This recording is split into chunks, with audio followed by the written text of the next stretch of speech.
I'm joined now by Scott Bauer from the Associated Press here. Some hotly debated items here, Scott, in the governor's budget, obviously, that he just came through. One of the things is going to be family medical leave. He wants it paid for here. Is this going to be a non-starter for Republicans? Well, they haven't shown a lot of enthusiasm out of the gate for it. $240 million, I think, was the number the governor put on it. He was out at a business in Middleton the day after he put out the plan to kind of talk about it. But Republican leaders right out of the gate said they thought what Wisconsin has already is competitive, and they were questioning the whole mechanism of what the governor proposed. The governor is saying, look, let's just have a conversation. Here's my idea. What are your guys' ideas? This is a way to recruit people to the state, workers to the state. It's a way to keep them here. So it's a new idea that's out there, and we'll see if it gets any traction. Tax cuts is something that they both say they want, both sides of the aisle. Very different plans, though. Are they too different of plans to come to an easy compromise here? Well, 2 years ago, they came to a compromise, and the compromise was basically the governor signing what Republicans passed. This time around, the Republicans want about 3 times as much money in a tax cut from what the governor proposed. They want a flat income tax rate, which the governor says he will not do. But Speaker Robin Vos has said he's open to compromise. So I think I'm very confident there will be some kind of tax cut. What exactly it is, how much exactly it is what will get worked out here in the next few months. Speaking of compromise, the governor wants $2.6 billion for public schools. Republicans already said too much money. Obviously, they want more school choice. Is that where this back and forth is going to go between that big number and school choice? Right, so those are kind of the two markers for each side. The governor is not going to get $2.6 billion for schools. He knows that. Republicans are not going to get wide open school choice. They know that. Where they're willing to compromise and how they come down on that, again, like the tax cut, is what we'll see here over the next few months. Bipartisanship is something we've been waiting to see for a while. Is shared revenue, though, something that they might be fairly close on already? They're very close on shared revenue. It's one of those things where Republicans were talking about it.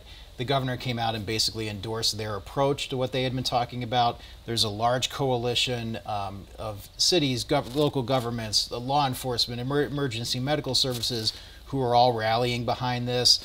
So everyone seems to be willing and ready to find a deal that they can all agree to.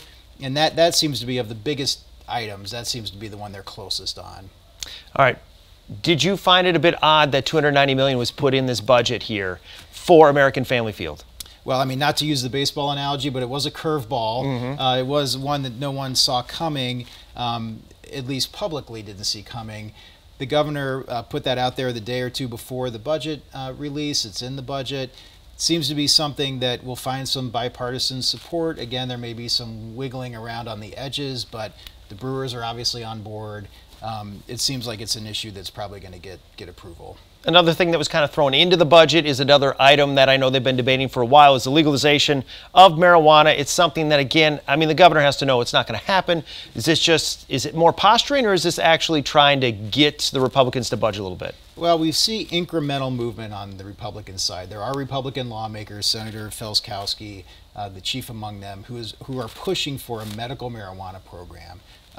Vos has voiced some, acceptance of that possibility, but with a very regulated, heavily regulated program. Whether they can come together on that this time around, they had a hearing last session for the first time ever. That's as far as that idea has gotten. Maybe they will make some progress this session. I'd say that's to be determined. We're not going to see full legalization of recreational marijuana this session. Before this budget was put out, we heard both sides, leaders from both sides, say that they were going to work together more this time around. Obviously, you knew that when this budget came out, the Republicans were going to say they don't like basically anything in it. Do you see us basically where we've been the last couple of years, where they're, especially the last budget, they just kind of start from scratch? They're starting from scratch, but they are talking more, the governor and Republican leaders. That's a positive sign for those people who want to see some bipartisanship. There are some bigger ideas that they could probably agree on. There's a lot that they will not agree on. There's a lot the governor proposed that he knows will not get accepted by the Republicans, but that he puts out there as kind of a marker for where he and Democrats are. Republicans have their markers, and we'll see if they can negotiate and come to a deal in a cleaner way maybe than they have the past 4 years. This process just beginning. We'll see what happens here in the next few months. Thank you so much for the time, Scott. We appreciate it. You bet. All right, when we come back, we are going to chat with Wisconsin Supreme Court primary is next, and we're going to talk with former state Supreme Court Justice about the level of partisanship in the race and her concern about the money that's pouring in from outside groups.